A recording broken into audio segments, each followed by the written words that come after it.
I'd like to call to order the Vernon Town Board of Supervisors meeting as of February 20th, 2020 at 6:30 p.m. with the Pledge of Allegiance and a moment of silence. I pledge allegiance to the flag of the United States of America and to the republic for which it stands, one nation, under God, indivisible, with liberty and justice for all.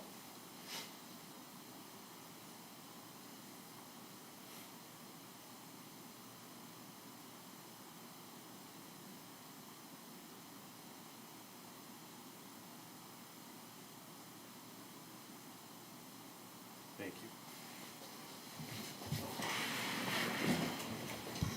you. Roll call and open meeting law compliance check. Madam Clerk. Chairman Carl Fortner.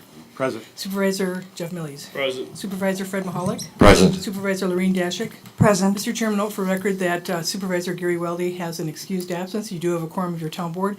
DPW Director John Henneberry is here, and our town assessor Cal Magnan's in the audience. Mr. Chairman, the agenda was posted inside and outside the Vernon Town Hall to the media, to businesses within the town of Vernon, and on the town of Vernon's website. You are in full compliance with the open meetings law. Thank you. Item 4 on the agenda is the announcement of possible closed session.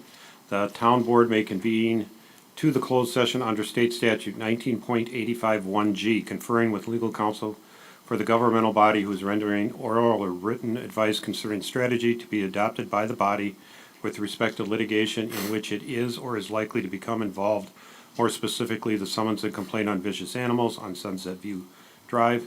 19.851E, deliberating or negotiating the purchasing of public properties, the investing of public funds, or conducting other specified public business wherever competitive or bargaining reasons require a closed session, more specifically negotiations for the advanced disposal contract and the memorandum of understanding for Vernon Fire Station Number 1 property, and Wisconsin Statute 19.851D, to consider strategies for crime detection or prevention for the town of Vernon facilities.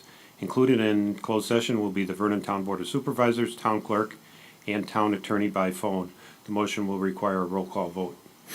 Next on the agenda is number 5, public comments. Are there any public comments? Please state your name and address for the record. Michael Alex, Mr. Alex, S110W23450, County Line Drive in Waterford, Town of Vernon. I'm here today to address the board and make the rest of the town of Vernon residents aware of not only the obstacles we have run into in the establishment of our home as an event barn site, but more importantly the town's repeated errors that have led to where we currently are as residents and hopeful business owners. I start by asking a couple of simple questions of Town Chairman Carl Fortner. What is my name? What is my wife's name? Sorry, you should be directing your comments to the board as a whole, Okay, under the rules. Thank Okay. you. that was the first time anybody's had to address and say their name and address, so I'm glad that rule of order is being Well, followed the now. name and address is for the record. Yeah, and I appreciate that. I think that's a good thing to have in there. I'm asking it, who of the board has been to our property on County Line Road? I don't ask the question because I'm necessarily anyone special, or I should be known for any reason, but I do think that based upon the circumstances this town has put us in, we would garner some type of response beyond sending the town planner to give the word of the latest news and decision that could break any efforts for our plans, or at the very least put them in a tailspin we are left to navigate. I understand that we are doing something new for the town of Vernon in applying for an event barn. I also understand that event barns can and do create concern among municipalities and neighbors, which I truly understand. That being said, I ask how in one breath the town can unanimously approve event barns as an unspecified conditional use, then unanimously recommend approval of our specific Halverson House proposal under those rules at 2 public hearings, before 2 plan commissions, before an impartial third-party hearing examiner, and finally the unanimous approval by the town board, but then not stand behind its decision when questioned by one party, a town of Waterford resident who himself failed to attend the initial public hearing. In case he didn't explain why that was to you, he did to my wife and I the night that we first found out about his disapproval, which was delivered through Chairman Fortner on the morning of what was to be our town board approval. being shocked by his revelation after multiple friendly neighborly interactions, including trading syrup for eggs and discussions of kids and grandkids. We went to his house in adjacent subdivision, and he told us why he wasn't there the week prior. Or better yet, why he didn't raise any questions when we first met him just days after purchasing the home and telling both he and his wife of our plans. He stated that, quote, "I didn't think the town of Vernon was stupid enough to approve it," and that he, quote, "didn't want to play all of his cards and, quote, be that bad guy." The Strassers' personal motives or interests aside, I also understand that the current chair was voted in with what he feels is a mandate to incorporate the town, with the intent to protect the town's land and rights as it relates to its neighbors, both those predators and like prey. I ask how the town of Vernon feels about neighboring municipalities questioning its ability to make land use decisions, or allowing neighboring fire and police departments to openly speak against the town of Vernon projects without even the courtesy of knowing the facts when it's not even in their jurisdiction. Maybe in another town, a longtime resident can fill a petition sheet with longtime friends and family, or call in a favor to the police chief or fire chief to help stop something just because he feels like it's in his sole best interest. But is that a municipality we're supposed to capitulate to and make arrangements with? When asked by a Journal-Sentinel reporter, "What do you think the most important issue is to residents?" the then running Chairman Fortner responded with, quote, "It's difficult to pick one issue of many, whether it's protecting our borders, keeping our property taxes low, keeping our residents informed in a truthful and unbiased manner, treating residents with courtesy and respect, maintaining our infrastructure, roads, and providing necessary services in the most cost-efficient manner possible, or preserving our rural suburban lifestyle with orderly and steady growth. In our case, have we been treated with courtesy and respect that we have always offered to the town and those we interact with? Are we preserving the rural, suburban lifestyle by not only preserving it from decay, but honoring the very lifestyle that original settlers to the area established before Wisconsin was a state or Vernon a town? How many other residents can trace the roots of their home to a plot deeded by the Homestead Act as opposed to a subdivision plat from the 1970s or 80s? Additionally, the question needs to be asked why landowners would want to leave an otherwise low-tax municipality such as Vernon. Possibly it's because other municipalities are able to foster orderly and steady growth that Vernon, in our case, seems unable to accomplish, even if it is in the town's best interest and the intent of their decisions. Understanding the rules of annexation, I concede the same level barrier in our case with the town of Waterford, but had our property been included with the town of Waterford who opposes us, and therefore under Racine County zoning, we would have passed the conditional use test for an event barn with flying colors and only had a third of the conditions we were willing to provide in good faith to our neighbors and town of Vernon. Since those listening and possibly those on the board don't know exactly what I'm referencing, it is our most recent roadblock constructed in the middle of our project where we were approved for a setback of 50 feet for our parking lot, but now we're told by the town that a 100-foot setback would be required. This topic was of great discussion from the earliest onset of our project, and repeated assurances from the town planner, as well as the unanimous approval at all meetings mentioned above, were means of assurance for us to proceed as proposed. Subsequent to the public approvals, I received staff feedback on the formal engineering drawings depicting the site as proposed, with only general questions of parking stalls and driveway details being asked, but never a question of parking lot setbacks. Garnering such verbal approval, we proceeded with full engineering drawings and submitted to the county for their approvals, which we are mere days from receiving.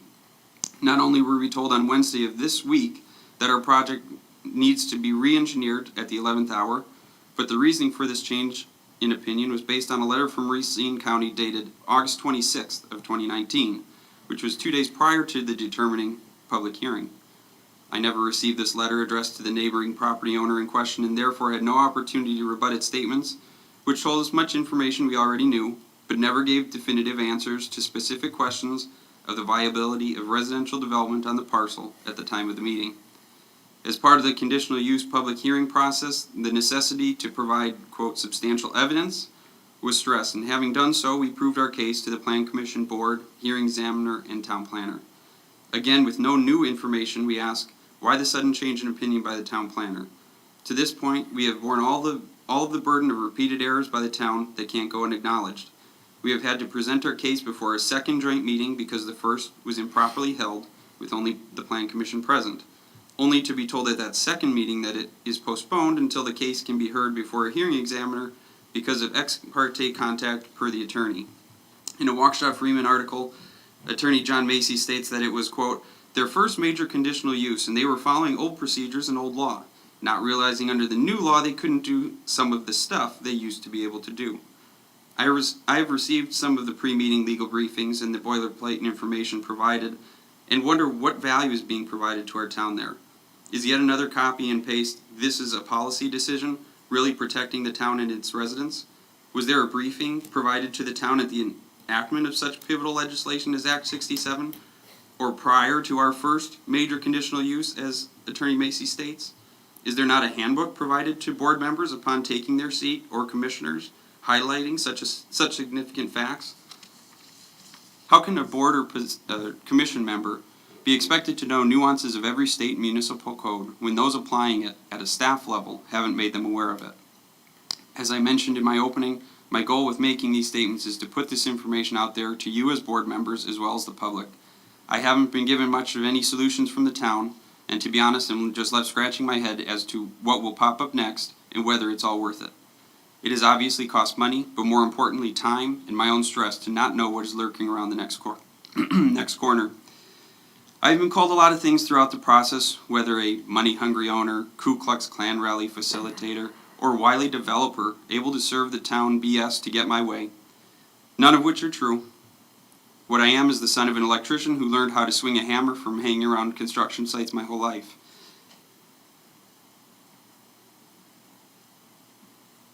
Imitating my dad,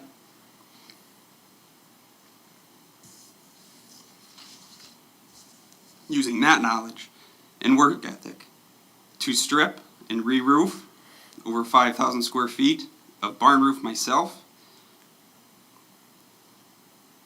What I am is a husband and a father who loves his family, that he is blessed with so much that I want to be around them as much as possible, and working beside them at Halverson House will allow me to do that. What I am is a man who believes that my family is something worth sharing with others, in hopes that they can be an influence on them. What I am is a person of integrity who, no matter how any of this turns out, will have my conscience clear and blessed by my family in tow. We feel this process has turned the other side into people they otherwise wouldn't be, and oddly we feel sorry for them, when in reality we should feel nothing but anger. It's our prayer in our hearts that their hearts would be softened, regardless of how this process turns out, and our peace, which I will admit is at times difficult to find when at each moment of seeming resolution we are sucker punched by a strain in the process, rests in the fact that we see what we are proposing is ultimately not bearing in our own hands. We see what we propose as more than a home, or a business, or even a way of life for our own family, but instead a mission to serve and support other families with blessings we have been richly given. If this is something God wants to use to bless others, then no wrongly noticed meeting, ex parte contact, outside examiner, or parking lot setback would be anything more than a delay. Our family has stepped out in a great leap of faith, personally and financially, when pursuing what some have deemed our dream, but I say it's our vocation or mission, and opposition or roadblocks along the way will not shake that faith. Thank you. Thank you, Mr. Alex. Further public comments, Mrs. Alex? We're just going to start with this right there. Joy Alex, South 110 West 23450 County Line Road. Our family has sat back through months of town, board, and planning commission meetings, answering any and all questions and concerns asked of us, beyond any reasonable doubt, as you yourself admitted. We've shown by unanimous approval at each meeting. We've sat back as we've been personally attacked at these meetings, as supporters of KKK rallies, as drunk driving enablers accused directly of wanting to see innocent lives lost, as people being only after the almighty dollar. We've sat back as we've had Waukesha County sheriffs sent to our home because of reports of Halverson House rowdiness, when in actuality it was our neighbor, time and time again shooting off fireworks or hosting large outdoor weddings and parties of his own, of course with no conditional use permit. We've sat back in shocked silence as the chairman looks at our accusers in the eye and apologizes for unfortunate delays and thanks them time and time again for their patience with the meeting process, while never once acknowledging us as petitioners, and more importantly, the actual residents of Vernon.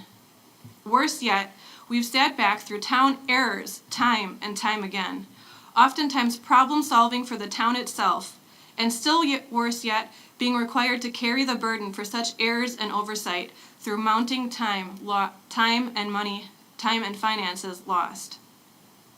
Through all of this, never once has our family presented a false facade of who we were or what we were looking to do. Not to our neighbors, yes, the same ones grabbing at straws to deny us our rights as landowners, who we met and befriended our first weekend after moving, who we openly shared our plans and dreams with, and while exchanging neighborly pleasantries, never once spoke a word of concern to us, but instead elicited untruthful fear behind our backs to the town and neighbors. The same neighbors who continue to pressure the town and harass us personally on our property, yet continue to refuse our genuine offer to sit down and at least talk about their concerns directly. We have reached out with cookies, cards, messages, in an attempt to sit down and be civil. Our kids pray for them at night, not for them to go away, but for their own peace. Who does that? Certainly not the villains that we're being made out to be. We have not changed the neighbors who did come to our site, many with concerns of their own when first hearing of the event barn plans. Not only did those neighbors actually face us in conversation with their concerns, but left our home with a much better idea of who we really were and what we were trying to do, not who we were being villainized as. In fact, many of those same concerned neighbors became our biggest supporters when they saw our genuine family and what we want to do with Halverson House. I got off of a recent phone call with a member of the original Halverson House family, one of the major founding families of Vernon. I myself was in tears after he thanked us profusely for our appreciation and preservation of his family's land and legacy. And most importantly tonight, we have not changed to you, the town, who after hours of meetings, presentations, questioning, and examination knew our plans forward and backwards, our intent for our business, and even our own personal family story. Many of you personally visited our site, and witnessing our proposed plans in person, recognized both our remote seclusion and forested buffer from any surrounding lands, and even questioned yourselves where the closest neighboring concerns could be coming from. We've provided site plans in every shape and size, as well as extensive descriptions of our site, always outlining all of our proposed setbacks for the conditional use in bold red, as well as our detailed business plans. We specifically spoke with Sean Malarkey after seemingly every single meeting, ourselves asking point blank about this neighboring property, and we were overwhelmingly reassured every time that the Conservancy eliminated the 100 setback requirements, and we realistically could be within the 5-foot side yard setback if we so proposed. That no variance would be required based on the said 50-foot setback, and additionally, no change in said Conservancy could call that setback into question at any later date. However, now, after months of engineering work and tens of thousands of dollars spent, all while being in direct correspondence with Sean, we get a random phone call simply announcing, "Oops, maybe we were incorrect," because of a document that our neighbor has and had prior to the August 28th meeting, yet chose not to submit as evidence then. This letter suggests that maybe, yes, maybe, possibly, perhaps, we're still not sure, the land could be built on despite the current Conservancy. As it stands, no one even knows if his land was buildable as of August 28th, or if it even is as of today. The Strassers were given every opportunity to present this valid documentation that their conservancy did not prohibit them from building on the land before each and every approval of our proposed plans, but instead stood before the town, themselves admitting their participation in the conservancy for the land. Additionally, the town planner had months of opportunity to verify all conservancy requirements if he felt any uncertainty, and seemingly did so when he turned his admitted, according to the petitioner's statement, into fact with his following staff notes dated July 10th stating the land is in conservancy. Not only can we not be held responsible for the actions or inactions of our neighbor or our own town planner, but we also do not feel that any of this violates the spirit of our plan as proposed. Let's all be honest, the Strassers have no immediate plan to build on this land. They are just playing their cards, as Mr. Strasser informed us, in any attempt to reverse our approved plans. In our eyes, nothing has changed since our first, second, third, or fourth unanimous approval. In all honesty, we cannot believe that after the scrutiny of this process that we are back here yet again, seeking what seems like your blessing on the same plans you continue to tell us the town welcomes. Additionally, your town code only allows 65 days for any aggrieved party to appeal an approval, and those 65 days have long come and gone. Maybe it's time to take a stand against the continued bullying of neighboring towns, both for yourselves as well as us, your own residents. We aren't some big developers or wealthy corporation with endless resources trying to enforce or push our weight around, looking to take advantage of the town or the neighbors. We are the Alex family.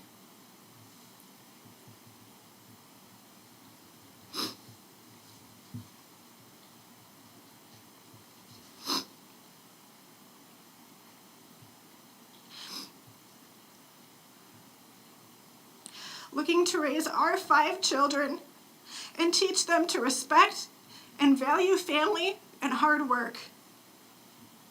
Looking to serve other families in all areas of our lives, not just this venue.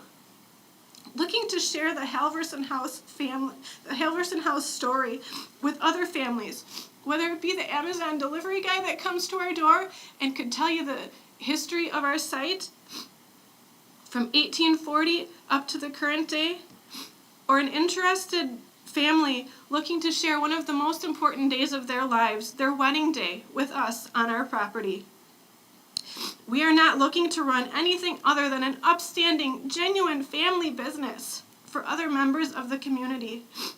In all actuality, those big, scary raves our neighbor portrays consist of a woman's wellness and relaxation and yoga retreat, a dry wedding without a drop of alcohol for a 20-year-old couple, a local pastor's wedding, and a local family's afternoon wedding and family reunion.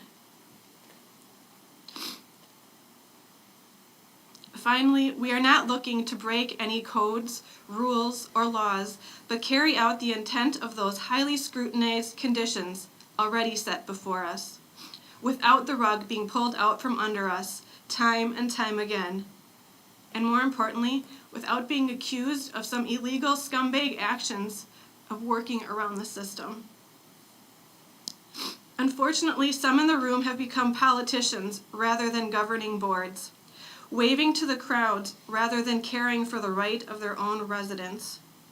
Their efforts are focused on such shams as TIF and sewage districts, actually convincing themselves that any of these things are realistic or practical benefits to the town, while turning a blind eye to the hardships they are putting in place for a real family, a real business, a real opportunity for the town.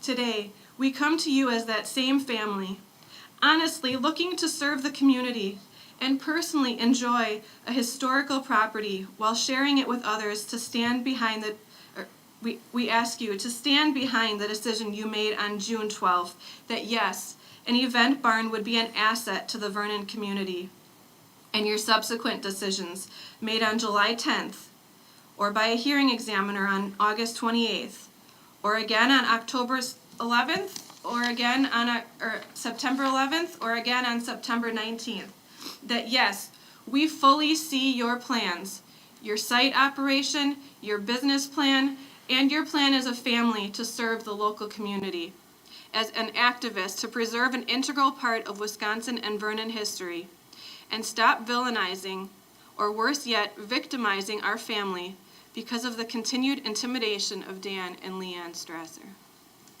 Thank you. Thank you.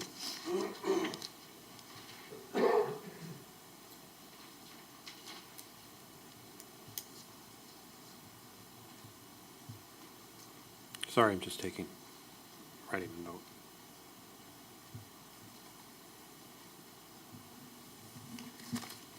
Obviously, under our rules, we can't respond, and it's not on the agenda. But thank you for your comments. On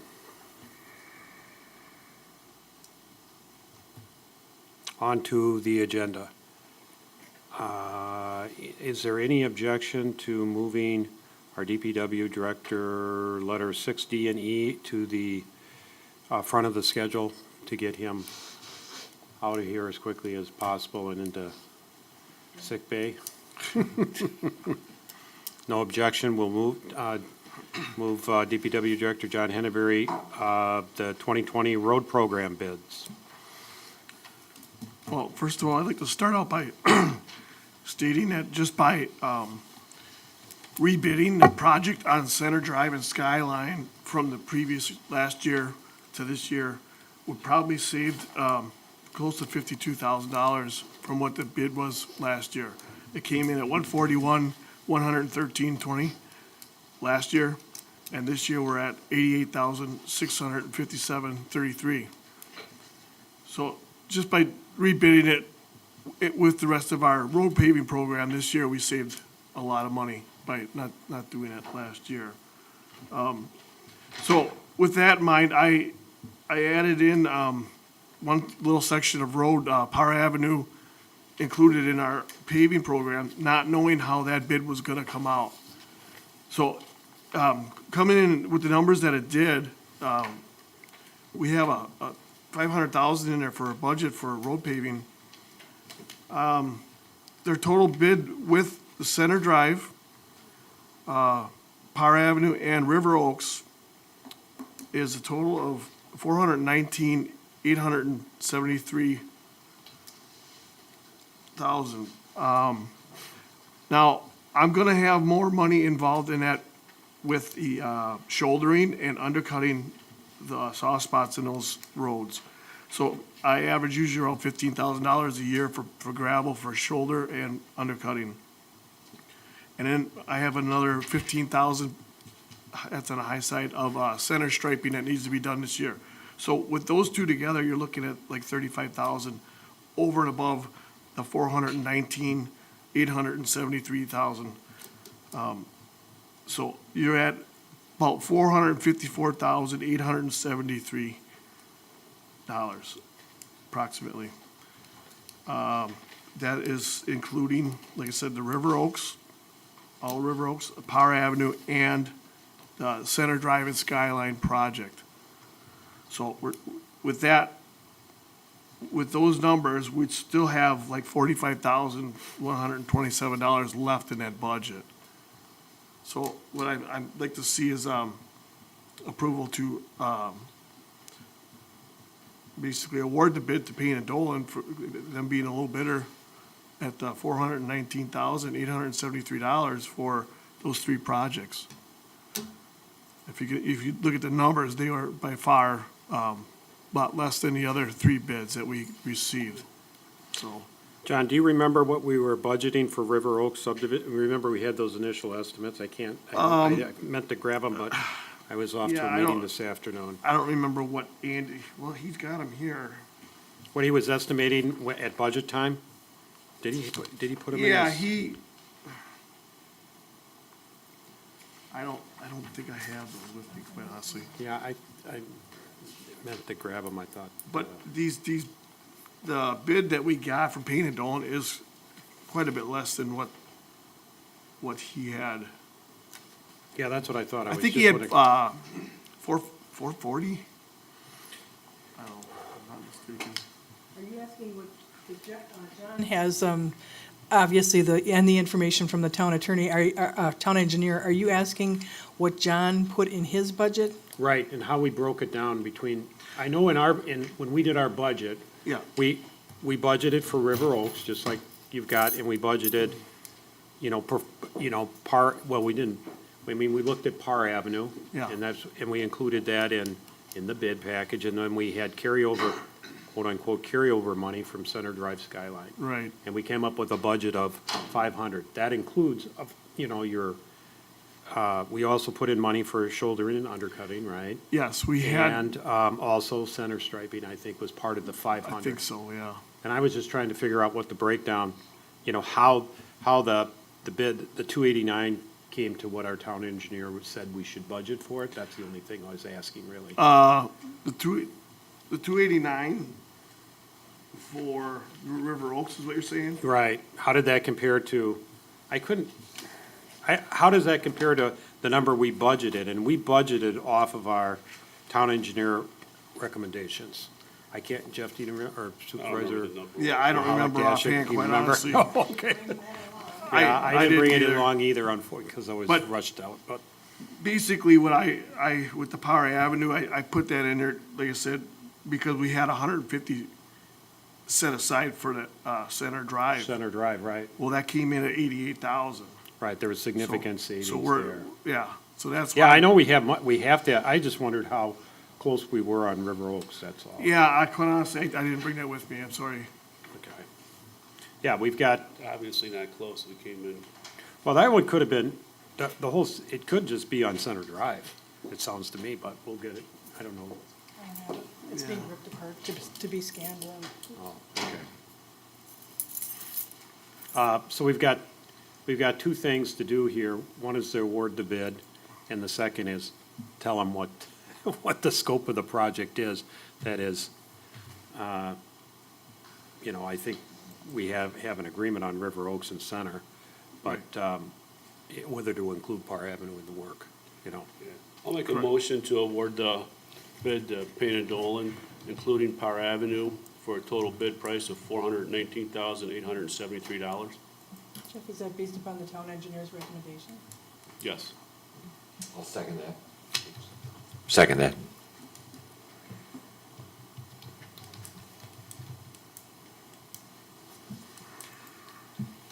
Any discussion? Yes. I just want to see, the reason I added Power Avenue in there, it was because it's real close by River Oaks. And it's a perfect opportunity to skip down the road a mile and attach that with that project. So that's why I think we're getting a pretty good price on that too, so. And John, you got on your list before. Oh, yeah, that's on my to-do list, so. Any further comments, John? Any discussion, Town Board Supervisors? There's going to be, like I said, there's going to be some undercutting on that project on Skyline and Center Drive. Payne and Dolan's going to take care of that. So that's going to be an extra cost there, so, On Center Drive? yeah, That you're not doing, but Payne and Dolan's, correct. and that's part of the bid, right? Well, there's going to be an extra on the undercut. It depends on what kind of soil they run into underneath there. Oh, okay, you're saying that their bid, if the undercutting is, If they need to go deeper, Deeper. there's probably gonna add, 5,000-10,000, it depends. I mean, I, that's on the high side, so we have to make sure. as I say, we still Yeah. have, We still have room in our budgeted amount Right. for a contingency, Run into right? problems. yeah. right, That's the point I was trying to correct, articulate, right? right. John, what is, my own edification, what is undercut, what do you mean by undercutting? If you hit it, like, when they come in and pulverize road. Yes? We'll proof roll it with a real heavy truck or piece of equipment, and if you'll find some soft spots. Typically, the clay and stuff will start pushing up through the base of the road. All right. We have to dig that soft stuff out, replace it with 3/4 inch TB, gravel. Basically, some spots might be a matter of 10, 15 feet. Some of them might be, 100 feet long. That's fine. It I depends, was just trying to get an idea what, right. thank you. Who's removing those pine trees in the right of way, Who's moving them? removing them. We're not doing any part of that project. The whole, It's all painted That's, Dolan? that's on Okay. that's on the bid, right? That's what I told Andy. I don't want to have that, nothing to do with even that undercutting it, because I don't want to slow them down when they get all their equipment up there. Also, we come in there, just have them do the whole project up there, you know, so. Yeah, and I do notice in the Fourth letter, he does have the engineer's estimate for the total bid was 460,000. He did put that in his letter, Yeah, which makes sense, which I think is what we were working on the budget, because we put in budget 500, so we had, you had shouldered and undercutting at 15 to 20 plus center striping. So Right. that was, 30, 35 plus the 460, 495, and I think we just used 500 for the budget. Right. So that makes sense. So it is a significant amount. I just wondered which part of the project it was off of, and maybe it was all off of the Center Drive skyline. well, he broke it down after he got the, the bids, and he kind of, them are the numbers he came up with. Right. And, it's, Right. Okay. Any further discussion? Should we call the question?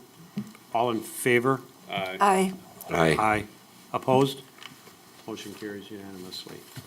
Okay, next up, John, could you just give us a overview of the road oil? They're asking us to sign a statement. it's just a basic, Certificate? statement. Every year you have to fill that out just for tax, tax exempt status. That road oil is actually, we're in the value bid with the county, and they won the bid for the whole county municipalities, whoever's in the value bid. And they won the bid for that. So they're supplying all the oil and, fuel for all the municipalities that are in it. It's just a, Yeah, tax it's exempt. yeah, a certificate that we're a municipal entity, I think, Right, right? that's all it is. It's just it's a standard I'm form. I'm surprised that they need one every year, but. Yeah, they do. In fact, What you need, oh. yeah, we didn't last year apparently, but they, yeah. So we need two of these, certificate P and certificate M. One's for gasoline and one's for diesel. Oh, I see. Yeah, got Yeah. it, circled. So we're looking for a motion to authorize the town chairman to sign the certificate of state use for road oil LTD, certificates, plural, of state use for road oil LTD. I'll make that motion. Is there a second? I'll second it. Any discussion? All in favor? Aye. Aye. Opposed? Motion carries. Thank you, and get some Sanitize rest. everything your way out. Hope you feel better and get well. Okay, next up, we're back to the beginning, item 6A. Our assessor is here, Cal Magnum. We'll start with 2020 Town of Vernon assessment of properties before we get into, the chargeback for personal Yep, properties yep. and flyer inserts and all of that kind of stuff. Yep, we're doing an annual market equalization for this year. I would expect to have notices ready to go out, I wanna say mid-April. We should be able to make that, timeframe. Yeah, that was one of my questions, the timeline. Right. It's in progress, I assume. Yep, yep, Computer revaluation. right. And you're looking at other properties as we're well, not we're just, Analyzing the sales, and we've done a lot of field reviews. We're probably gonna be having a couple of weeks of field review yet this spring before we finalize up, but, are you looking at oh, I'm sorry. specific, for example, I know we had issue at Board of Reviews with golf courses. Are you looking at both of our golf courses? Oh, and- absolutely, And, absolutely. and re-looking at those? Yeah. I mean, that's not part of the computer reval because they're not Well, it's part of it. part of the but- process. But it's part of Yeah. it's not just a computer reval. Right. It's a town-wide assessment. That's the only point I was Yep. getting to. Yep. Obviously, if you're, have improved your property, you're not just getting this regular old. Well, Increase, if you so. haven't improved your property, you're gonna get an increased Increase, notice right. too, because So we would, it's probably safe to say everyone in the town of Vernon is going to be getting a notice, every property owner. Absolutely, every property owner will get a notice. And the timeline, I think you mentioned mid-April. Yeah, I'm thinking we should have things ready. A month from now, I'll have a much better idea exact dates, but Okay. And Obviously, state law requires a notice to be sent Yep. to every property owner. well- That's changed, but you said everybody's gonna Well, the change. only notices that don't have to be mailed by state statute now is if you have a piece of farmland and it doesn't change more than $500. Okay, so farmland But being assessed a property. reevaluation year, we're gonna mail everybody a notice. Okay, It's so just you, common practice. okay, Yeah. okay. So everyone will get a notice, even though it might, Might not Only even adjusted change. $500 or Farmland's not something. gonna change much, right? right. Available by mid-April, so right around April 15th, maybe? I would Of course, you Yep. know, give or take, of course. And then, well, we'll get to the inserts, the flyer inserts. We'll stick to questions on the reval first. Any questions from town board? Are these a drive-by, or are you going to be going into homes to inspect? No, it's technically, you can call it a drive-by, yeah. A drive-by, okay, Doing interior inspections. okay. That's a tremendous cost to do that, and we But don't it's need important, to. but it's important to note that you do review the building permits that are being Oh, built. If somebody absolutely. puts a new garage on or something, then, That kind of stuff, yeah, we Yes. pick up. And stuff that's built without a permit that we've picked up too, you know, that kind of thing. other questions? I was reading somewhere, a reevaluation like this is required by state statute? Right. Be done every so many years? Well, we fell out of compliance in 2018. We were Okay. out for 19, and we'll be back in compliance for 2020, Okay, which gives us a 5-year cycle to, fall back out of compliance. It'll Okay. take 5 years to, say, to go I just back want out. people that are listening, watching. Sure. Okay, that this is a state Oh, requirement. yeah, it's definitely directed or controlled by state statutes. Right, and you said to get back into the cycle or whatever word you use, so when would be the next reevaluation? It depends on the market, how fast the market's going. Okay. It could be 2 or 3 years down the road, it could be 5 years down the road. Okay, but not more than 5 years? I'm not trying to put you on the spot. No, it wouldn't be, because it is, with the newer assessment software we use and the newer technologies. Yes. We should be able to reeval the community every other year if we needed to, Okay. based on the market. Okay, thank you. You're supposed to be within 10%? Right, between 90 and 110% once every 5 years. So is it safe to say most properties are going up 10% then? As a rough rule of thumb, I would say we're probably looking at 15% increase. Okay. 15 to 20, I would say, yeah. Well, if you want to do that, sure. I mean,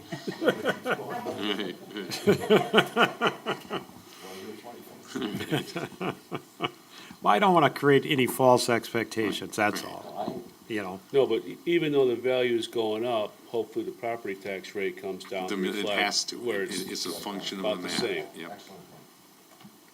Right, the mill rate should significantly Yep, decline. and hopefully it explained, passed out those handouts as the, part of the flyer that's gonna go in with the notice, and hopefully on those, we had that explained a little bit in there. We're gonna review that and do an updated one this time So, around. so even though they're getting a new valuation, we won't know the mill rate till December. Right, So but we can people estimate it will- based on, because, you can only increase the budget that 2% or whatever, so the town's not gonna collect 15% more taxes because we increase the assessment. The mill rate's gonna go down by that 15%, and then you're gonna add your increase.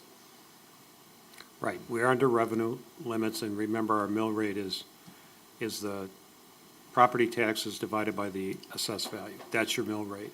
And if the assessed value goes from 860 million to $1 billion, The mill rate has to go the down. mill rate, because the property taxes are, the revenue is frozen, or pretty much frozen, you know, your fraction is You're gonna locked get in. smaller, which is your mill rate. So the mill rate could go down to $1.75, for example, just roughing it out. Or some number below 2 for sure, I would say.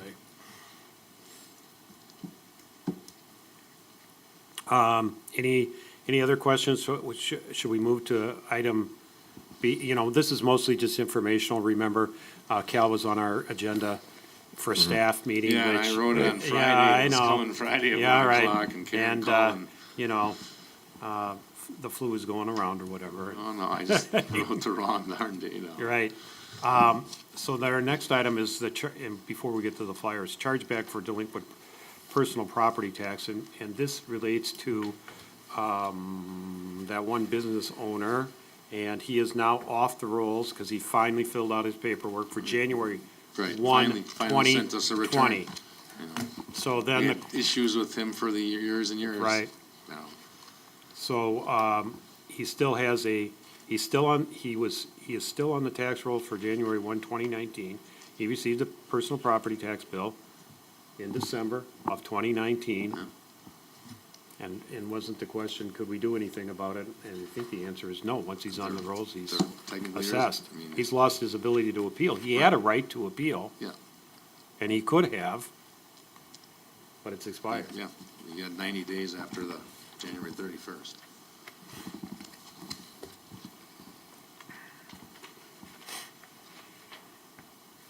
Any questions on item B?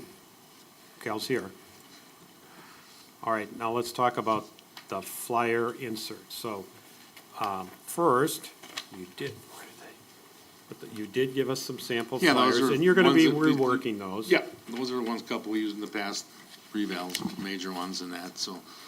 And I know Karen had mentioned the town wanted to include something additional with that, and I confirmed with the county that that could be done. Sorry, you said it could be done? Yes, yes. Because the mailing is gonna be through, the notices will be mailed through the county this year, just because of the volume of it. So, we're gonna send out an envelope. It's gonna have your official legal notice Right. of reassessment in there to each property owner. Yep.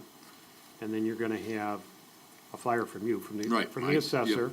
And it's probably gonna be the more lengthy Probably gonna one, be just probably because. gonna be a double-sided one. A double-sided, Yep. so front and back, Yep, explaining, what's happening, the open Yep. book, the board of review, the Q and A, Yep. understanding the reval.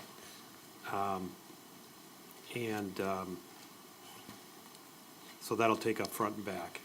So when, so you're gonna be working on yeah. those? Yep. And, do we need to approve those? We should probably look at them before. Approve what an them, but we assessor should- puts. But we should at least look at it, I suppose, if you can get it in. Yeah, I advance can draft. definitely get an email over to Karen and whatnot, we're getting ready to go, so. It's your, in other words, it's your flyer, it's from you. Well, it's not from the town of office Vernon. of the assessor, yeah, it's Yes, technically, from the assessor, okay.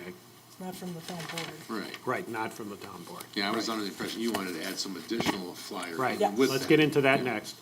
And then, what the board was thinking was, so long as every property owner in the town of Vernon is going to get a mailer, Yeah, that would be a good envelope to put in a front and Absolutely. back for additional information. So there'd be the legal assessment notice, your, additional information. additional information, and And then a then- newsletter from the town, yeah. a short newsletter from the town covering whatever we think is important to cover. And that shouldn't raise the postage, or No. it's just a matter of No, it's a printing and bulk. getting it in. No. It's a bulk mailing. Right. The bulk mailing, so that's permissible? Yep, from- absolutely. I confirmed that with Candy White.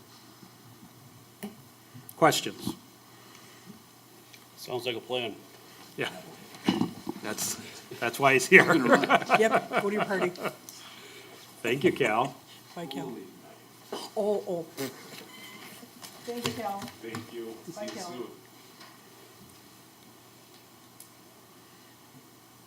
Okay, we are now on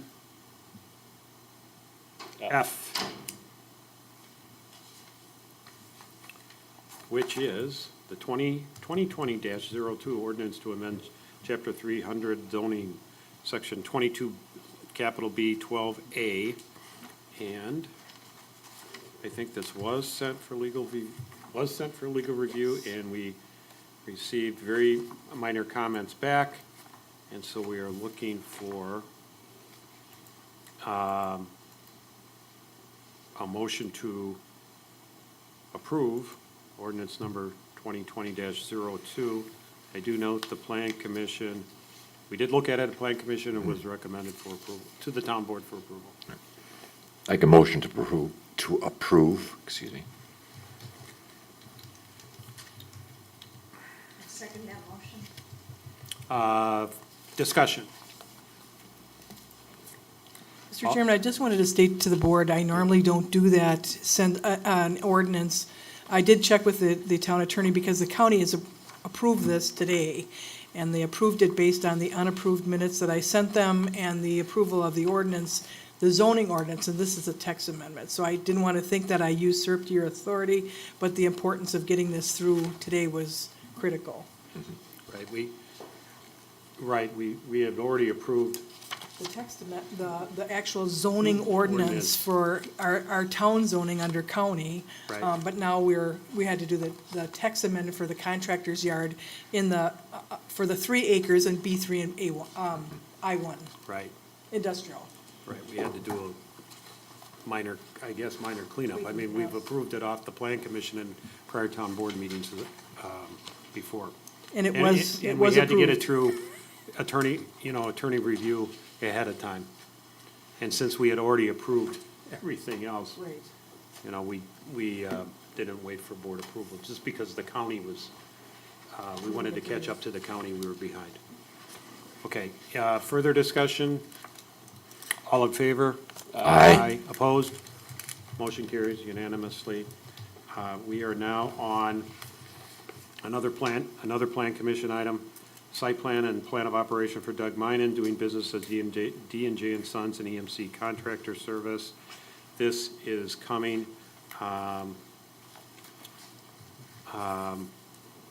from the Plan Commission, who recommended the town board approve it. The town planner report has all the specifications in it, and I know we went through that at the Plan Commission, certainly, and I brought my report along if necessary, but, It's in your packet. and it's in there. And Yeah, the- that's right. It's And in the there. minutes are in there also. so- Right, and the minutes, that's right. The minutes of the Plan Commissioner are here. So, and the staff report is here in the packet, that's right. Including the changes to the conditions.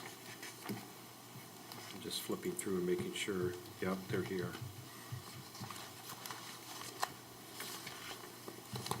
So we're looking for town board, motion to approve the, I'll make a Site motion plan. to approve the site plan and plan of operation request for Doug Minen, doing business as D&J and Sons and LLC and EMC Foundations, Inc., for the property located on the south side of County ES, subject to the following conditions listed in the report.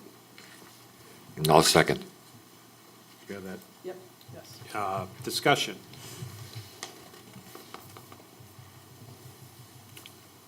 I know we beat it to death at the Plan Commission. As two of the supervisors know, maybe the third on you too. Hearing no discussion, we'll call the question. All in favor? Aye. Aye. Opposed? Motion carries. Okay, now. Item H, request for town board to review fees for families with multiple children in recreational program, Park and Rec. We did receive, or a request from our Park and Rec director, and he received a request from a resident with a request for some sort of family rate, and I don't, We don't have. we don't have a family rate. And that's not to say we can't, but nevertheless, we did receive a request, and it's only fair for our department heads if they, we try to, if they need an agenda item, we usually put it on, so.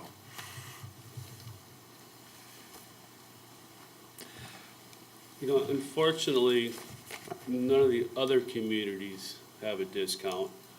But I do kind of remember when we first started all this with Park and Rec and developing the fee schedules and stuff with Mike, we did have some stipulation in there where if there was due to a hardship or something, we didn't want to deny any child, and the park and director could make that decision. So I don't know if this case would fall into hardship, based on the circumstances of having 4 kids or not, but I know that option is out there. Yeah, okay, so there's a hardship, It isn't now, but I'm looking it up, Jeff. okay. remember discussing that, and I don't remember how far back that was, yeah. It was when Hoppies were the Yeah. directors. I'm looking at the fee schedule as well, you guys are talking. Yeah, I know this particular, as I understand it, I have not talked to them, but as I understand it, there is 4 children. They do have 4 children, 3 of which have share a birthday, so.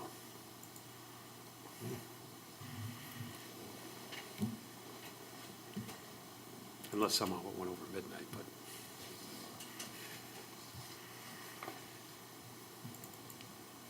That would be one way to do it is, in this particular circumstance, I mean, if we have a family rate, we'll have to define what a family is, and it has to apply to everybody.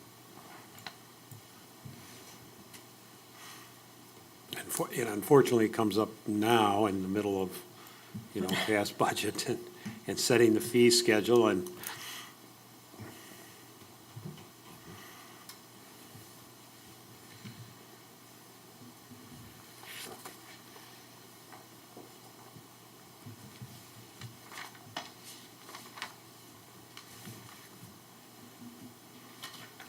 so even if we don't establish it now, it's certainly something that can be taken up later too. But we have a specific on the table, By later, you mean budget time? budget time. Yep. Right.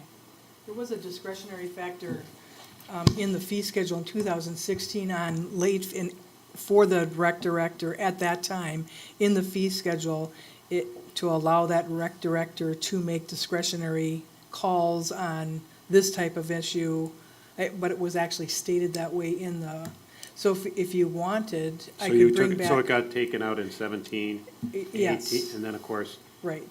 it continued in 18, and of course, 19, I didn't even realize it was there in 16, so we were following, Got lost, yeah. yeah. And each following- director has never abused that, because we see all the applications.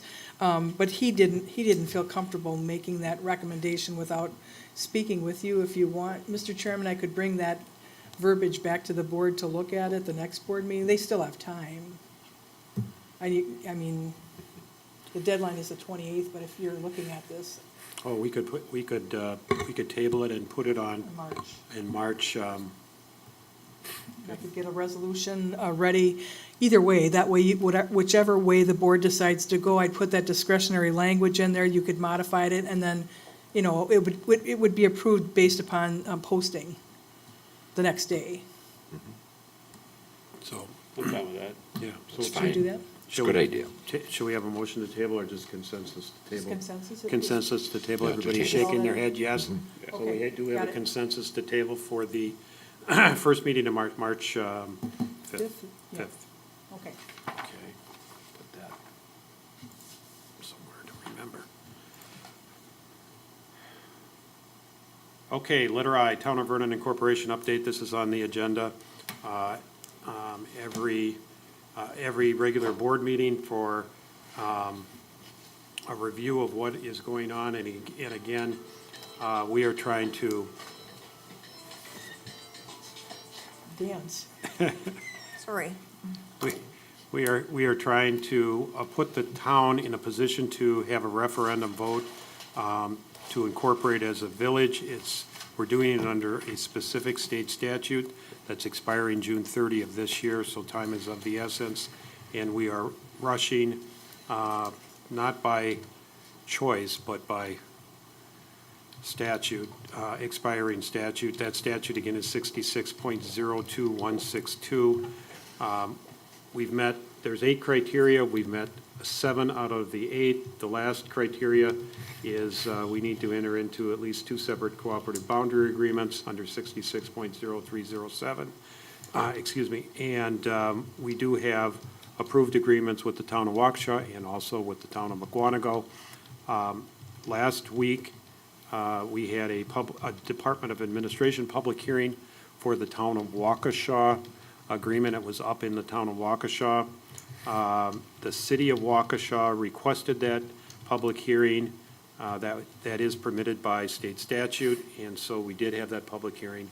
And I did give comments. As you may recall, we gave me authority to give comments and also provide written comments. Those written comments are in process, I did speak with the town chairman and administrator with the town of Waukesha this afternoon, and barring some change in thinking, we were planning on sending out those written comments jointly with the town of Waukesha.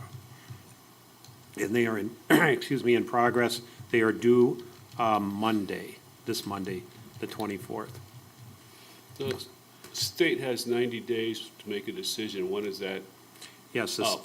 the state has 90 days to make a decision, and we calculated that to be, I wish I had my exact, well, let me see what I have here. I did make comment to that, so instead of just guessing what it is, I will look, so I do have those comments. While I'm looking for that, the city of Waukesha also requested a public hearing with respect to the Town of Waukesha, Town of Brookfield Cooperative Plan. I attended that meeting. That was 2 days prior to our public hearing for, mostly for information. Yeah, I've got written comments, so this applies to us and anyone else in the public. Written comments can be sent or emailed to the DOA within 10 days of their public hearing, which is February 24th. The DOA has 90 days from submission to determine whether to approve the agreement, and that deadline is March 23, 2020. And that was confirmed at the public hearing For Waukesha. for the town of Waukesha, town of Vernon, right? The 323. 323. Thank you. And like I said, I was at the public hearing, Department of Administration public hearing for the town of Waukesha, town of Brookfield, and also this afternoon, right ahead of our town board meeting, I was at the town of Waukesha, town of Mukwonago Cooperative Plan public hearing, which was also requested by the city of Waukesha. And no person, governmental agency, individual requested a public hearing for the town of Vernon, town of Mukwonago Cooperative Plan, so there is no DOA public hearing for that one. That, I think, is the up-to-date status of the cooperative plans that are outstanding. Waterford, I think they passed a resolution, but we have not had a discussion with the town of Waterford not a discussion this year after they're passed the resolution. We had some preliminary discussions last year, of course, as everybody knows. Mr. Chairman, on 7 of 8 that you said have been satisfied, Yes. how certain are you that those 7 or 8 requirements are locked in concrete? That we have not made a mistake, but there was an oversight, or, I'm speculating. This is so important. I want to make sure that everything that we've done right to date, that we've dotted i's and crossed t's. Well, It's of this, just an overview is fine. I don't think there's been any mistakes. Okay, I'm not suggesting, I'm just asking. Both the TIF district and the sanitary district both have legal review and accepted by the Department of Revenue, the sanitary, the TIF district. The TIF district has now been accepted by And it's been and and the it- sanitary district's been submitted to the DNR. right. So is that submitted to DNR, does that mean it's pending, or? Once it's done, it's gone through its formalities in the town, the chairman's correct, it's approved. Okay, but you Yes. say it was submitted to the DNR, are we That's- waiting anything back from him, or it's No, done? it just has to be, Okay. has to It be has to be filed. submitted. That's the Submitted, last that's step, fine. is just to submit it, and then the town clerk can certify it, and we did see some, I mean, you just, It'll be up. it'll We've be had up some- shortly, We have right? some, not corona, but viruses so it's all certified, ready to go. The TIF district and the sanitary Right. district all have their certifications, so that'll be up. Okay. So we're just waiting for the border agreements. now. Right, the TIF district was filed with the Department of Yes. Revenue. The next The day. Department of Revenue does not have to approve it. It's been approved by the TIF Review Board. Right, We paid the $1,000 fee. 4-1, on a 4-1 vote, and then we paid the $1,000 fee, and that's part of the TIF cost. okay. So in the first 5, so those are those two. The first 5, which we certified last in year May. sometime, yeah. Yeah. Before we even started, Right. the heavy lifting, we wanted to make, because if you can't get the first 5, there's no point in proceeding. So we did that last summer, before you were on the board. But, it's 6,300 people, which, we know we are, and third-class city, we're next to 2 of them, and you heard Cal, we're over 600,000 of assessed value, it's $1 billion. And number 4 was, did our equalized value increase by more than 7% in any of the prior 5 years? Department of Revenue We have all the Has certified that. documentation. has that for that. And the town board of the town is authorized to exercise village powers. We've had that for, we couldn't even figure out when that was, 19. It goes back to Sterling Pack. Pack, yeah, Oh, wow. 70-something, yeah. Okay. So those are those are the ones that we started with to make sure we were locked down, because if you don't have the population, or you're not next to a third-class city, like the town of Mukwonago, then there's no point in even continuing. Mr. Chairman, I'm not questioning what you've done or the clerk has done. No, it's a fair question. It's just, I want to make sure, from my perspective, that I'm comfortable that, in fact, everything has been done, and other than the Department of Administration regarding the town of Waukesha, it's the only thing left. Well, and they have to do 2, town of Waukesha and the town of Mukwonago. They're And separate, both? yeah, they're both, Okay, I they're thought they separate were- agreements. Okay. Right. Yes, they are, but I was just wondering, so Right. separate. They're And- separate. It's just, the town of Waukesha, we had a public hearing, the town of Mukwonago, we do not, because no one requested it. Right. So once those 2 are done, They need to be approved, put a rubber Yeah. stamp on it. and then the next steps then would be to do a referendum resolution, that's a town board, and set the election. We need 6 weeks ahead of time, and we need the election done by June 30. And then if the election it's a real simple referendum, for a village, against a village, it's by statute. If that passes and we certify the vote, we file with Madison with, I think, another $1,000 fee, and that's it. We're incorporated. Okay.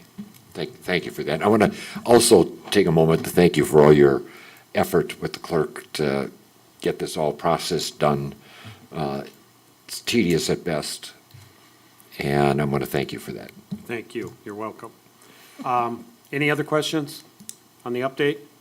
Okay, we'll move to letter J. Letter J, I put this on just as an update of the Village of Mukwonago Cooperative Plan Boundary Agreement. As you may recall, on November 11th of 2019, the Department of Administration sent us a letter saying that they did not approve or could not approve that particular cooperative plan, and had some suggestions on how to approve it. They, said you didn't meet this, this, and this. And we had 90 days from November 11th to resubmit the plan. That 90 days has expired. And as I've reported in the past, I tried contacting both primarily the village president, and without much success, although I do have to report that on the day of our public hearing with the Department of Revenue, he did call and wanted to discuss the agreement. Well, at that point, it had expired. But, so all of that means is the particular agreement that was submitted is done. And if we wanted to restart with a new agreement, you can always restart again. So I did say, in the interests of open communications, because we do have some other items with the Village of Mukwonago coming up, and to also discuss that, I'd be happy to sit down and talk with him. We've got a meeting scheduled for 25th, Monday. Karen and I are going to visit village president and the village administrator. And the other items that we would like to get up on the table would be, remember, we talked about the water pipe in our right-of-way, where that project stands. And the second thing, the bridge redecking over ES, and to at least get that dialogue started. In the event they close the bridge completely, I'm not sure who's going to provide emergency services to the Mukwonago residents on our side of the river. And so that needs to be hashed out. I would think it would be the town of Vernon, but Yep. Okay. that needs to be figured out and worked out.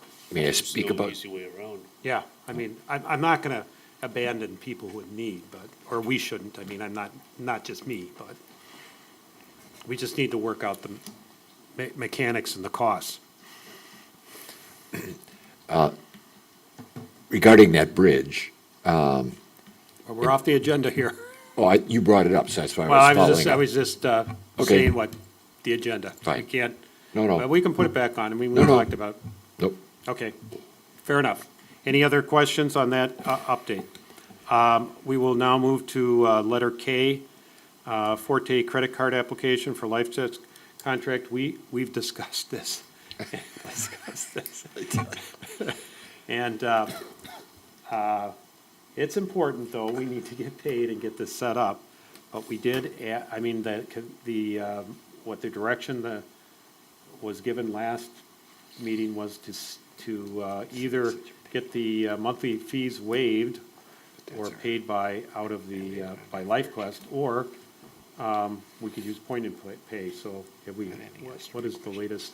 The LifeQuest just responded back this afternoon about 3:30 and said that they talked with Forte and they absolutely will not waive the fees. Point and Pay, I did speak to them off the record in regards to establishing the Vernon LifeQuest account that LifeQuest has asked us to do, and you saw the response from Citizens Bank. There is absolutely no charges. So that's, I took the liberty of, the bank had to have some names for that account, and I did put obviously the chair, I put Supervisor Lorene Dashik because of all the information that's already in the account on Lorene, not because of her experience as a treasurer. And I know Jeff's leaving the board. They needed 3 names, and whatever you do, but whoever is named on that resolution, those 3 people have to go to the bank tomorrow and sign so that they can get that account up and going. And just as the board stated, it would be a segregated account just for LifeQuest to put their deposits. And then what I would do, I talked to Point and Pay, and what they would do is all those credit card payments would be no charge. Go into that specified account for Vernon LifeQuest account, give the vendor full access. They wouldn't- View access. Yes, view access to look, because they have to reconcile that. And if there's an issue, we'd work with them, and then you'll see all that. But, and with that, you'd also have access to your signers, because I'm sure they'd like to view what's happening in that account also. I haven't firmed up with Point and Pay because I wanted your blessing to move further with Point and Pay, especially since the fire chief was pretty, well, he was pretty confident that they would waive that $15 a month fee, but LifeQuest won't eat it, and neither were Forte. But as I stated, Point and Pay, there would be, the chargeback would be to the Right. the user. Client, yeah. And point and pay is what we use for Taxes taxes, and park and rec. planning, zoning, culverts, I mean, anything people, wood chips, anything they want to charge. Right, and any fee by point and pay is a convenience fee charged back to the customer. And it's an option, they don't have to And use they- credit card, they right. can use e-checks. E-check Debit for free, cards. right? E-check Right, is free or is yep. $1? There's a Free. real minimal, very minimal. Very minimal for an e-check. I think about $1.50, right? Yeah, for the. At least for taxes it was. But if it's charged, it's pretty substantial. Yeah, If like it's thousands of. 3%. Yeah, it's like 3% or something. Karen, where do we go to sign? Citizens Which Bank, branch? The Vernon office. The Vernon office? Okay. I'll double check with Gail, after you get through all your formalities.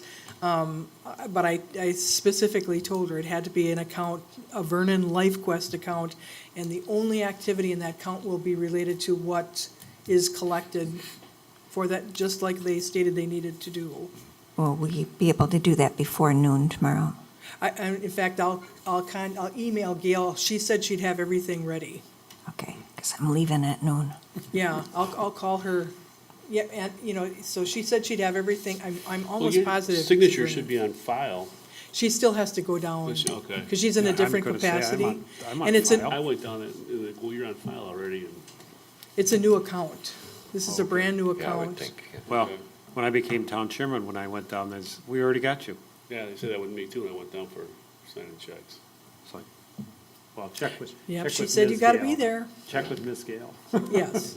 But I was really pleased because when LifeQuest called the bank, you saw the charges, which I couldn't believe, and Jim Bodenberger contacted Citizens Bank, and you saw that they waived all fees. So I thought that was great for Citizens Bank of Abaguanago, Gary, you said Branch. Vernon Branch. you used the term debit card before. Does it also include credit card? Yes, It does, thank you. it gives them multiple options of payment. Okay, so, let's see, do we need a motion? Do we have a consensus just to go with power? If you do it by consent, I just want the authorization to get it, and I would bring it back to you at the next board meeting, all the, paperwork or whatever the formalities with point and pay are, because I did talk to Sarah, and they do it, Lorene can attest, they do it for, our bank, for our, there's a separate account for tax collection, and this would be a separate account. And like I said, we'd establish that account with viewing rights, not only for LifeQuest, but the people that are signers on that check also should be viewing those, because they're responsible. If you take responsibility for account, you should have viewing rights. Not that you can do anything, but you should see the activity. Okay, so I can make a motion to authorize the town clerk treasurer to proceed in establishing a separate account for the LifeQuest contract at Point and Pay. I'll second that. Any further discussion? All in favor? Aye. Good. Yep.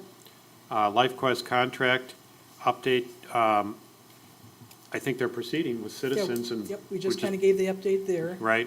And the official, the last format for the LifeQuest contract would be that resolution designating who those people are. Right, which is going to be letter N. So let's do M. M is Resolution 2020-03.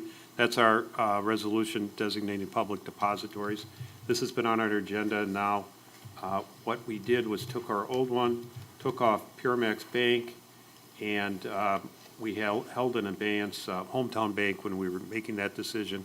Hometown Bank has now been removed, and a fifth account, which would be on the top of page 2, is our new Vernon LifeQuest, aptly named, account.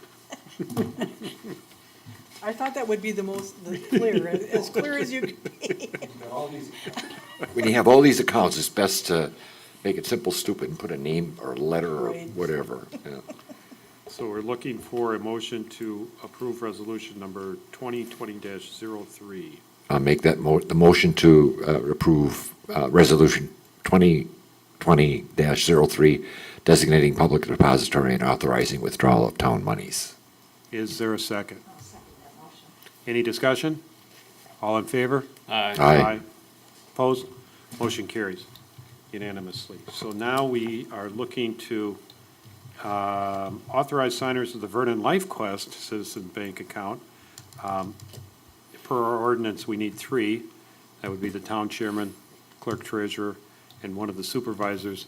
And as stated, we took Mr. Supervisor Millie is going off the board. We'll have to take him off signing here probably in March, and then appoint a new supervisor in his place. Mr. Wildey's not here. We could have used him, I suppose, in his absence. But Mr. Mahalik is up for reelection, unopposed, but he's up Right. for reelection. That left Supervisor Dashik.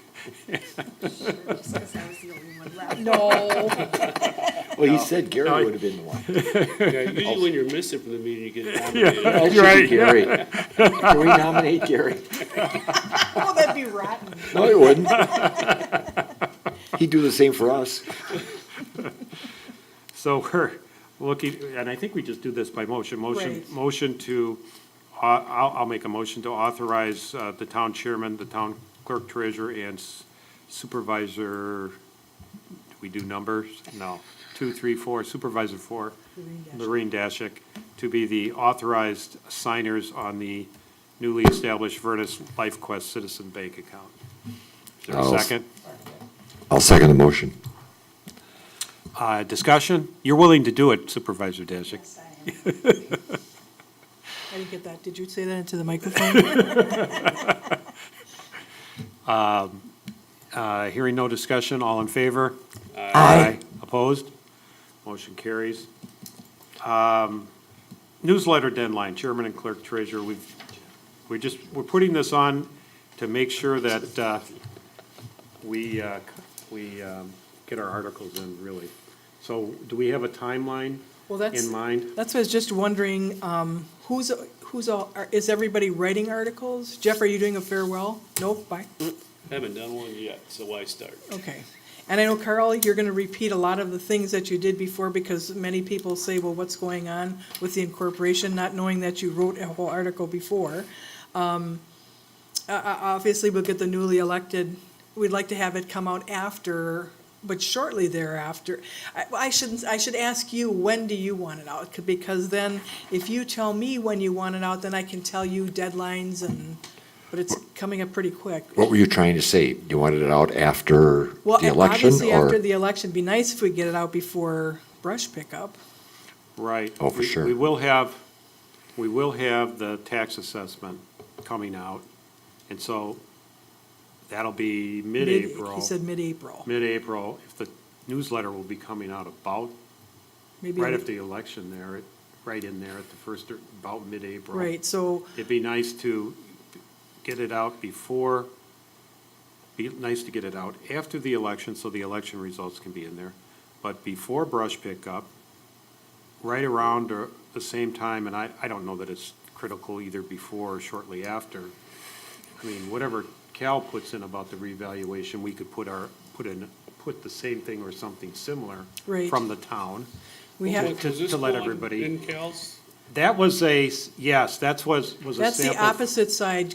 Chairman Fortner was going to do his bullet points on the incorporation, And the TIF and the sanitary and this is what we district. kind of suggested for the flip side of the other, the back-to-back flyer. I think that's a good idea, and you push the newsletter out closer to the election or the voting of becoming a village, where you got the information again.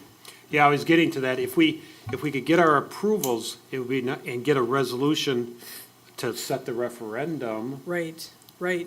then, we could get but that's awfully close, because it's 6 weeks' notice, and. Well, the county's on newsletter- standby. I've drafted anything I can draft for legal notification. It's a very simple ballot for the county. Right. I haven't given that information. What I'll do is I'll draft that, have you approve it, and just make sure John, statutorily, it's pretty simple. Right, it should be a pretty easy legal review. But it's, as soon as, gotta be so you done said right. that the DOA's deadline is March 23rd? That's, March 23rd in the town of Waukesha, in the town of Mukwonago, Be a it would week be, later, it's, yes, sir. yeah, it's into April. And- Like the first or second, I didn't count the days, like the first or second week of April. And are you preparing anything in regards, Carl, I know you're going through the process of the incorporation. Are you writing anything in the event, the pros and cons in regards to the town becoming a village? Or, I know, Well, Mr. Macy would say, or Attorney Macy would say, you can't campaign, and you just have to give facts, and I actually have asked him point blank, well, can you do a pros and cons?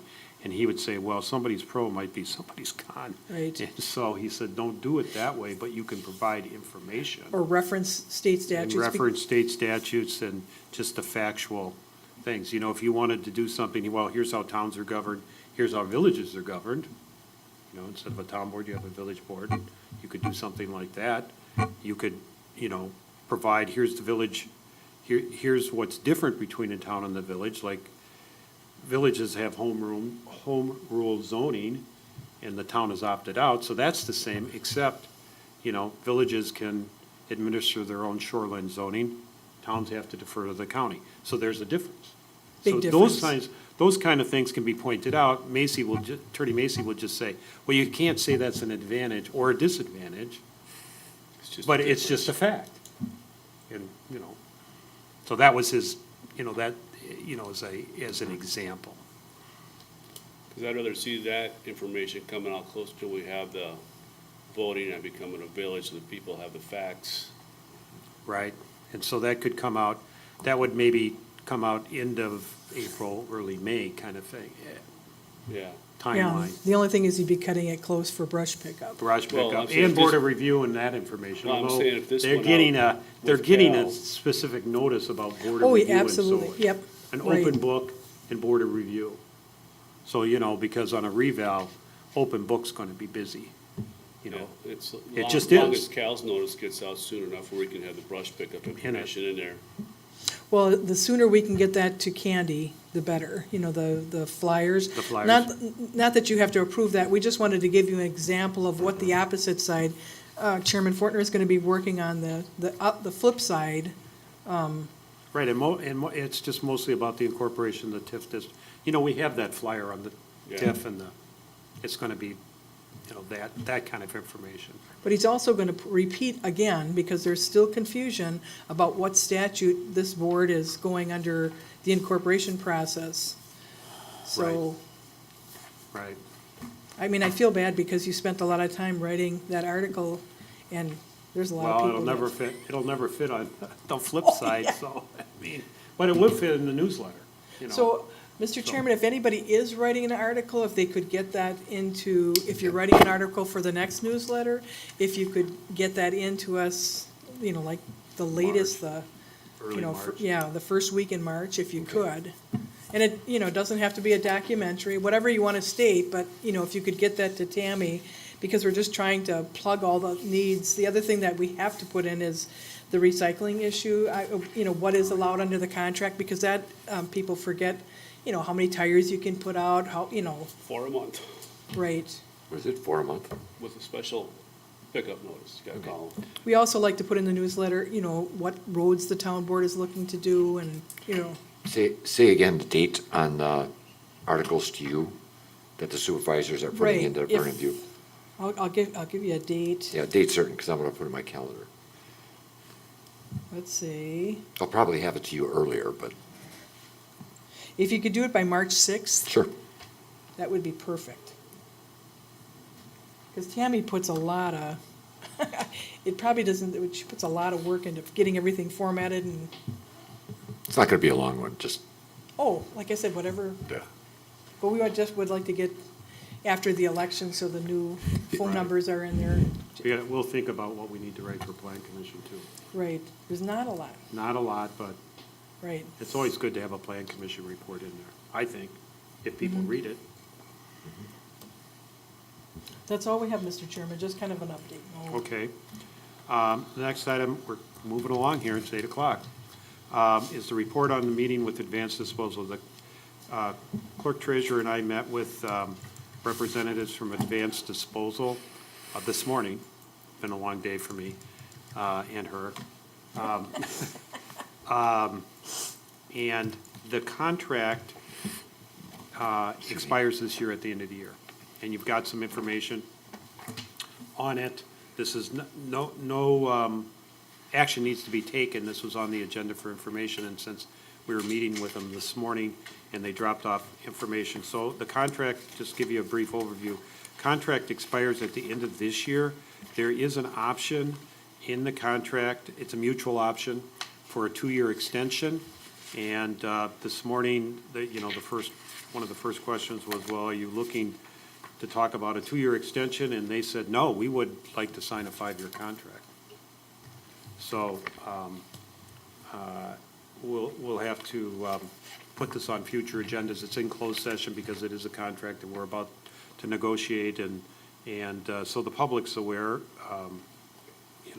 The questions the board is going to be grappling with is whether we go out for an RFP, or whether do we extend for 2 years or 5 years, and the pricing, and if there's issues in the contract that need to be resolved because we don't like some of the terms, we need to get those identified up front. And we did have a good conversation Right. this morning about that, and so we can we can talk about that in closed session, but there's gonna be no formal action tonight, I don't think, even after closed session, so. Any questions for open session? Remember, we're negotiating, so, you know.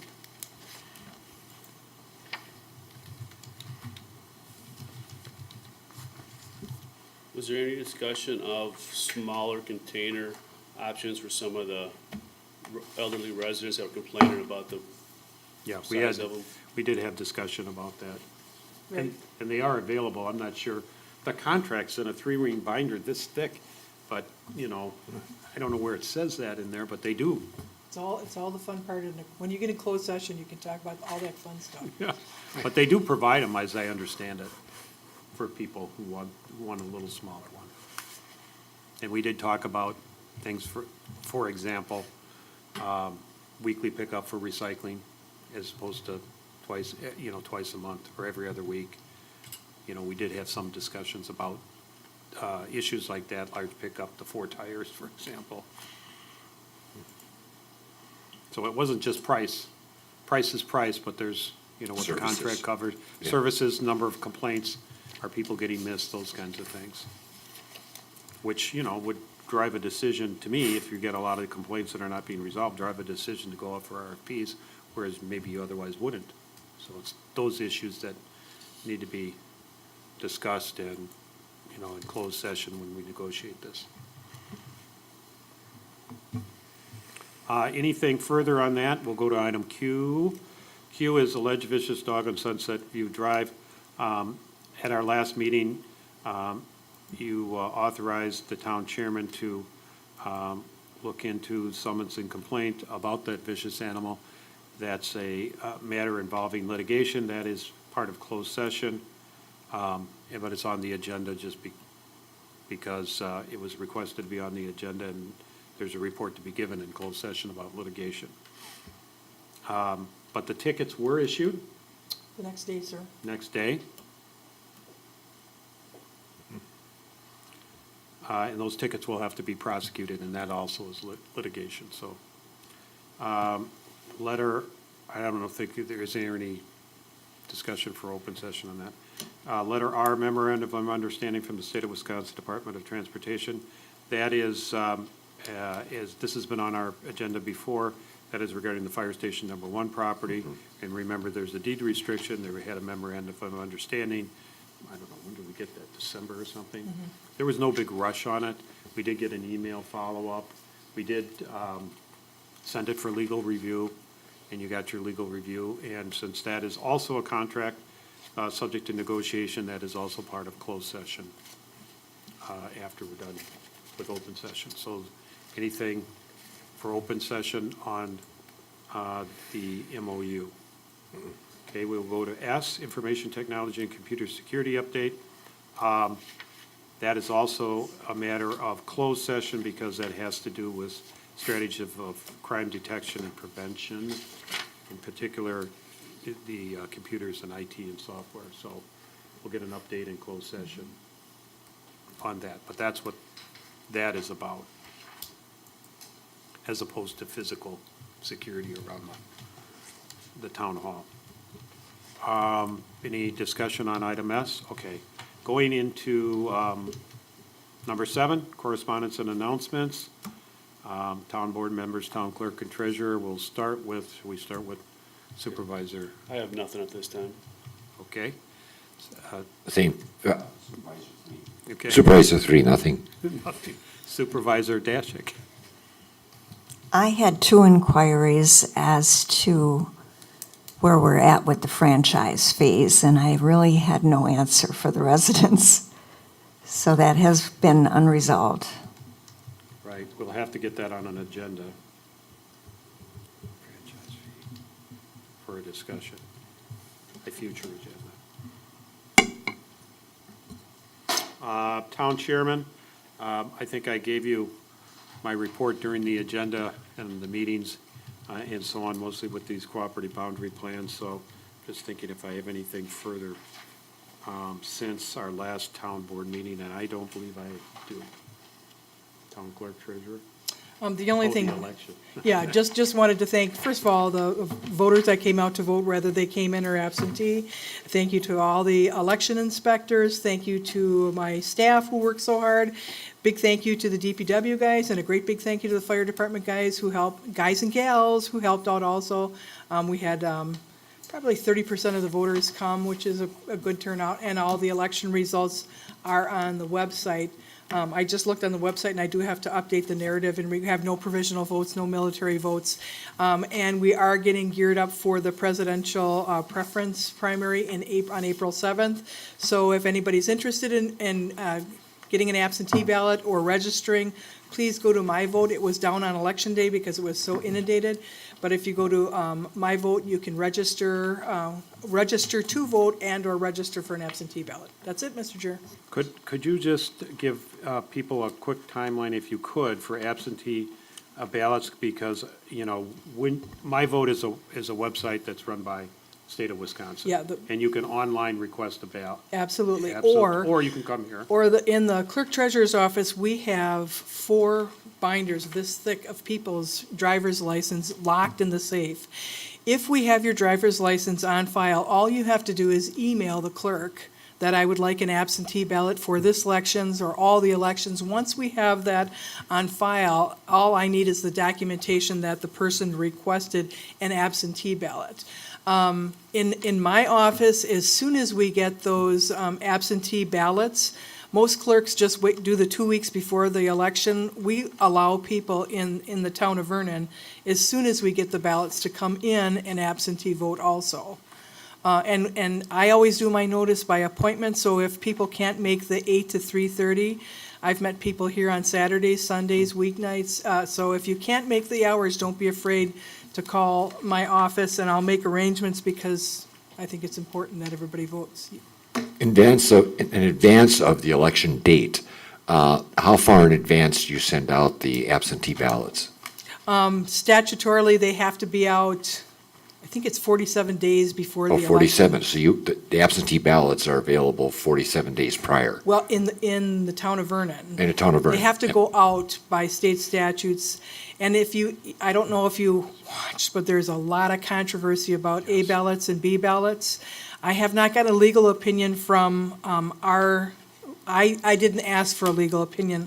I watched the teleconference that the Wisconsin Elections Commission did, which did break down in the middle of their, so the town of Vernon is not the only person that loses conference time airline, but we are going to comply. I don't have any military or overseas voters at this time, but I will follow the law as it states that they will get an A ballot and a B ballot. That's a whole, I'll refer the town board to the Wisconsin Elections Commission's meeting in regards to that explanation. It's very complicated, very confusing, but just so the board knows, I will follow what the state statutes dictates. So if anybody asks you, I will send the A ballot and a B ballot. So approximately prior to whatever let's say, I don't know what the date is in April, but prior to that date in April, 45 days minimum Right. back, you'll Yep. be mailing And them in out. fact, what I'll do is I'll get you the exact date that the county clerk has to have it in the, sometimes we don't get those ballots till 3:30 in the afternoon. So, A day or two is not a big deal, but Right. it's my son, he's out in New York, and it didn't work this time. He didn't get an absentee and ballot. it wasn't because of my office, it was because of the United States Postal Service. Trust me. I mean, I don't know what I talked to our both the McGuanago, I take them to the Big Bend office, but she too had no explanation for, Todd's wasn't the only. I know, there was many people that their Wow. ballots either came back undeliverable or never got them, or got them so late that they never would have. Did you ultimately get those back as quote-unquote undeliverables? I never got Todd's back, but I did get some back Yeah. today, Well, he never got anything, so. right, and he wasn't the only person. And he was in the same building that he was before, so Yeah, and I can't report on the United States Postal Service. I well, have I'm no not control over. expecting you to, no. But it's very frustrating for me.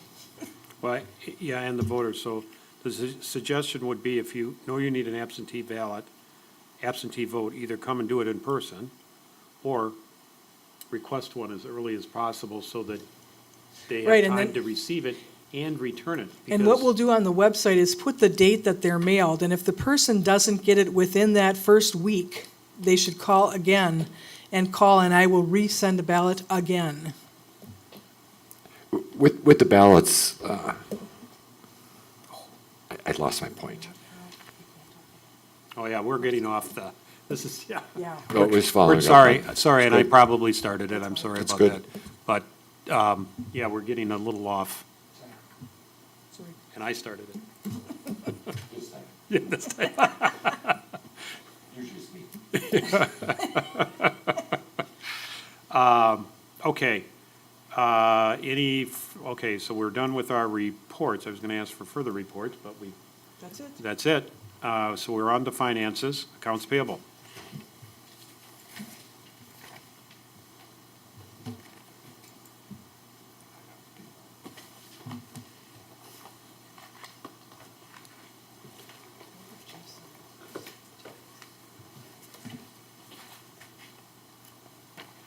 I'll make a motion to approve batch 202000220, is there enough twos and zeros?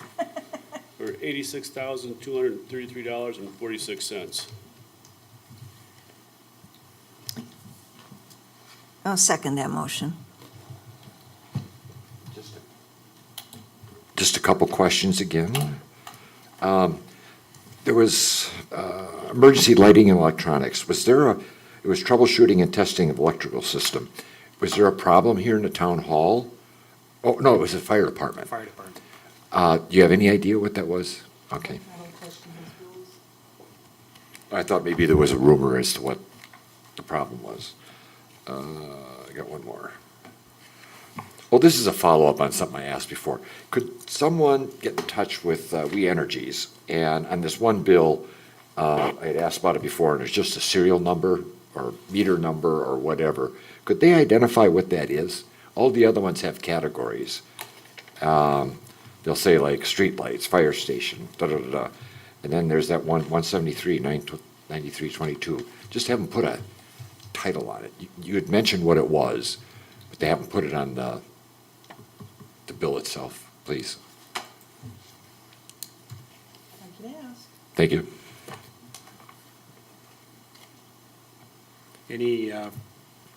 Any further, we've had a motion, do we have a motion and a second? Motion and second. We're under discussion. Any further discussion? All in favor? Aye. Opposed? Motion carries. Manual checks. Do we have them? Yeah. Back here. There's all the settlements plus the other. Right. No,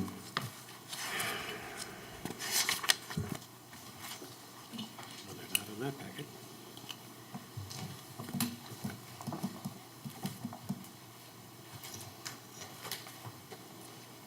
It's a biggie.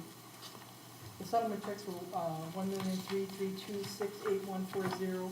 Then there were 2 Spectrum bills that needed to be paid so that they weren't late, so the total manual checks is 1,333,172.59.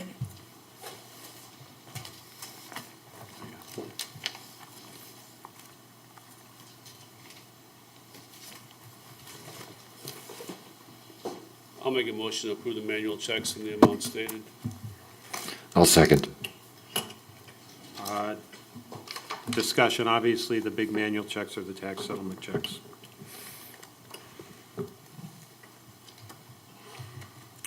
Any discussion? All in favor? Aye. Opposed? Motion carries. ACH, 2020, 2/17/2020, ACH transactions in the amount of $120,521.87. Make a motion to approve. Is it 87? 87, yes. 87. Yep. Is there a second? I'll second the motion. Any discussion? All in favor? Aye. Opposed? Motion carries. Up unanimously. Update on December 2019 financials, Clerk Treasurer. Just waiting for department heads to, I have not heard from 2 of them yet, because I'd like them to look, the December ones are gonna be as close as I can get them before the audit. So it's very important for you to see what the December financials look like, and then you're gonna wanna see the changes that Howard's gonna make based upon the audit. So, you should have that. Just so the board knows, if I don't get answers from department heads, I'm gonna assume that their accounts are fine. So it'll be on the next town board agenda. When do you expect Howard to be here? He's already started a few things remotely, because he remotes into our software. He's already, always tells us, but he'll be here in April.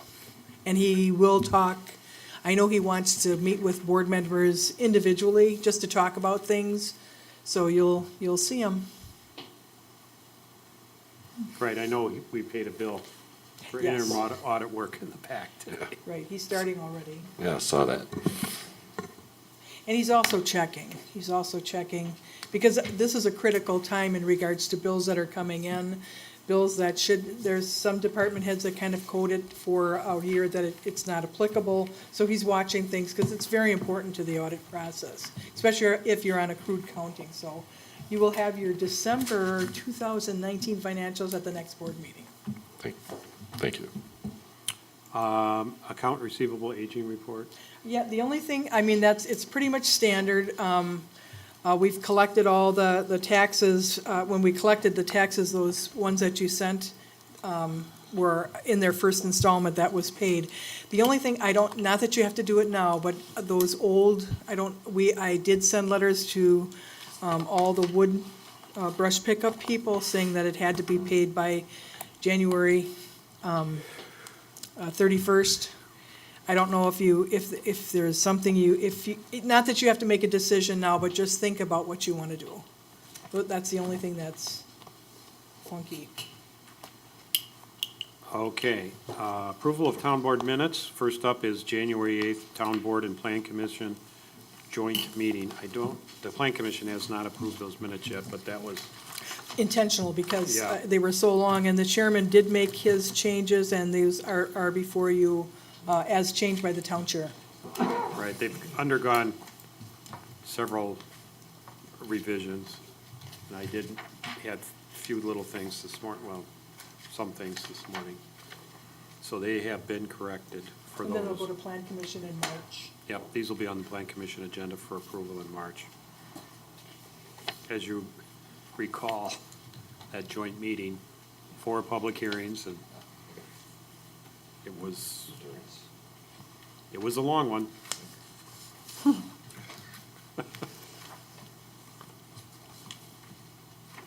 I'll make a motion to approve the minutes from January 8th. Is there a second? Since that was a joint, can we approve these minutes, or The town board approves and the plan commission approves. they have, separately. Plan Yeah. Commission has? Yeah, no, they will, was on your Oh, plan they're gonna do commission. it. Yeah. Okay, thank you. Plan Commission tabled them because they weren't ready for Got it. approval.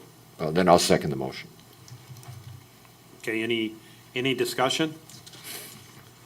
All in favor? Aye. Aye. Opposed? Motion carries.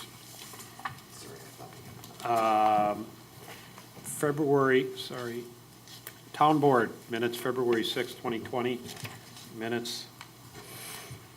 Make a motion to approve. And these are the corrected version handed out tonight. That's correct.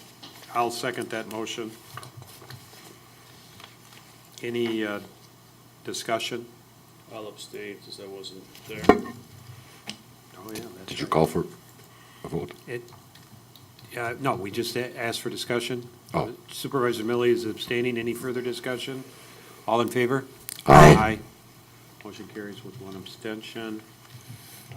We are now on next town meeting dates, all at the Vernon Town Hall.